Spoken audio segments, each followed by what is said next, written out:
भरत तिवारी का कोई इनकाउंटर नहीं हुआ, उनकी तो हत्या हुई है। इनकाउंटर तो बाय डेफिनेशन इसका मतलब है कि गोली दोनों ओर से चले, तो इनकाउंटर तो हुआ नहीं है। लेकिन ये तो एक मामले ने तूल पकड़ लिया है। लेकिन अगर आप देखेंगे तो बिहार में इस सरकार के बनने के बाद 20 से ज़्यादा, इनके शब्दों में, सो कॉल्ड इनकाउंटर और हाफ इनकाउंटर, एक नया शब्द ईजाद किया है, इनकाउंटर और हाफ इनकाउंटर कर रहे हैं लोग। इसके पीछे आपको समझने की जरूरत है कि ये हो क्यों रहा है। ये हो इसलिए रहा है कि जो सत्ता में ऊपर लोग बैठे हुए हैं, खासकर जो मुख्यमंत्री हैं, गृह मंत्री हैं, उनकी सोच ये है, और कम से कम ये वो प्रदर्शित करते हैं कि पुलिसिंग का मतलब है गोली चलाना, पुलिसिंग का मतलब है किसी को मार देना।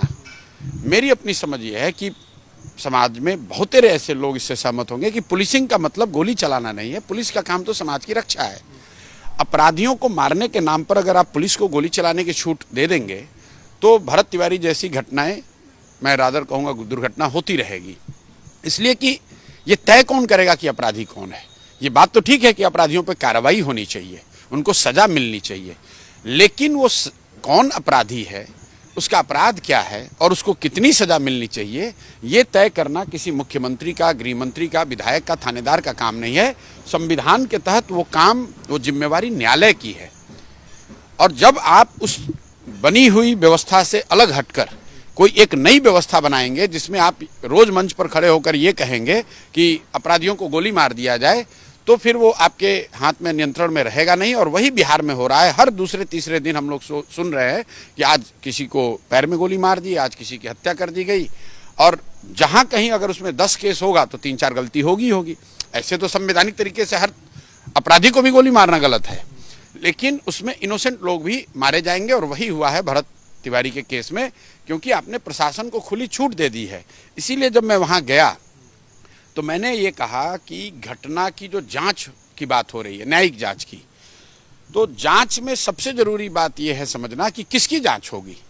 क्या जिन लोग, जो पदाधिकारी, जो कांस्टेबल, जो एएसआई, डीएसपी, थानेदार वहां पर थे, गोली चलाई या चलवाई, उनकी जांच होगी, या पटना में बैठे हुए पुलिस हेडक्वार्टर में लोग जो इसको नियंत्रित कर रहे थे, गाइड कर रहे थे, उनकी जांच होगी, या फिर सरकार के गृह विभाग के, गृह मंत्रालय, गृह मंत्री के भी उस जांच होगी, क्योंकि उनके वक्तव्यों का कितना असर पड़ा है इस तरह के पुलिसिया व्यवहार पे, इसको भी जांच के परिधि में लाया जाना चाहिए। जब तक आप उस चीज को नहीं एड्रेस करेंगे तो किसी कांस्टेबल को या एएसआई को सस्पेंड कर देने से ये रुकने वाला नहीं है। और आप देखिएगा बिहार में आने वाले कुछ हफ्तों में, महीनों में, दुर्भाग्यपूर्ण है लेकिन ये नियंत्रण से बाहर होने वाला है।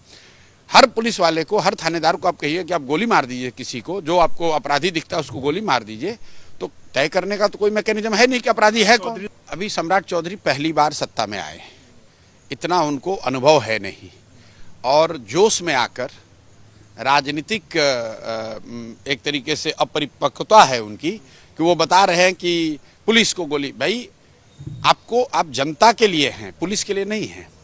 पुलिस तो एक माध्यम है समाज में व्यवस्था बनाकर कायम करके रखने के लिए। आप कोई मिलिट्री रूलर नहीं है कि आपकी प्राथमिकता पुलिस से गोली चलवाना है। यही बात तो मैं कह रहा हूं कि आपको ये समझना है कि ये घटनाएं हो क्यों रही हैं। ये घटना इसलिए हो रही है कि सरकार का मुखिया, जिसकी खुद की आपराधिक छवि है, उनकी प्रवृत्ति अपराध की रही है। अगर सम्राट चौधरी के डेफिनेशन से चलिए तो जिस दिन 7 लोगों की हत्या के मामले में उनको अरेस्ट किया गया तो उस दिन पुलिस को उनको गोली मार देना चाहिए था। क्या उसका समर्थन करेंगे सम्राट चौधरी, उनके दल के लोग और उनके समर्थक? कौन तय करेगा कि भाई आप कह रहे हैं कि नहीं मैं अपराधी नहीं हूं, मुझे राजनीतिक तौर पे फंसाया गया, तो दूसरा व्यक्ति भी ये कह रहा है कि भाई मैं अपराधी नहीं हूं, मुझे राजनीतिक तौर पे आप मार रहे हैं। ये कौन डिबेट सेटल करेगा? ये डिबेट सिर्फ और सिर्फ न्यायालय में सेटल किया जा सकता है। ये वो देश है जहां कसाब का भी ट्रायल चला है, जहां इंदिरा जी के हत्यारों का ट्रायल चला है, जहां गांधी जी के मारने वालों का भी ट्रायल चला है। अगर अपराध बिल्कुल सामने हुआ है फिर भी न्यायालय ही तय करेगा कि अपराध किसने किया, उसका मोटिव क्या था और उसकी सजा क्या होनी चाहिए। वो कोई सम्राट चौधरी, उनका मंत्री, उनका विधायक, थानेदार, अफसर तय नहीं कर सकता है। इसलिए ये जो जांच कमेटी अभी बनी है, जो मैंने वहां पर भी बात कही है कि जांच कमेटी में हम लोग भी जाएंगे, अपना प्रतिवेदन देंगे और उनको हर हालत में टर्म्स ऑफ रेफरेंस में गृह विभाग की जो भूमिका है, जो एसटीएफ की भूमिका है, उसको जांच के परिधि में लाने का हर संभव प्रयास किया जाए, इसके लिए दबाव बनाया जाएगा। आगे क्या करेंगे? आप कह रहे थे कि फिर सम्राट चौधरी का घेराव करेंगे, क्या क्या करना चाहते हैं? बिल्कुल, मान लीजिए अब मैं वहां गया, मैंने 3 जो बातें कही कि ये कितने दुर्भाग्य की बात है कि इतनी बड़ी घटना होने के बाद भी अभी तक राज्य के मुखिया ने संवेदना के एक शब्द भी नहीं कहे। सही है गलत है उसको छोड़ दीजिए, कम से कम राज्य के मुखिया के तौर पर एक संवेदना तो के शब्द तो बोलिए। मेरे जाने का असर ये है कि पहली बार घटना के होने के बाद पहली बार उसी शाम एसपी जिले के वहां पहुंचे हैं, वरना ये तो लोग इतने असंवेदनशील हैं कि वहां के जो पदाधिकारी हैं उन्होंने परिवार को विजिट करना भी गवारा नहीं समझा है। पहली बार शाम होते होते 24 घंटे के अंदर न्यायिक जांच के जो न्यायाधीश हैं उनकी नियुक्ति हो गई, उन्होंने घर वालों से मुलाकात की और सबसे बढ़कर कल सम्राट चौधरी ने भी खुद पहली बार उस घटना पर यह बोला है कि न्याय मिलेगा।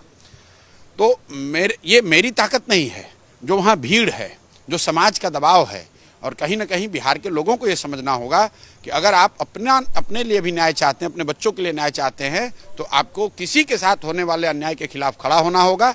समाज की ताकत के आगे सरकार की और पुलिस की ताकत कुछ नहीं है।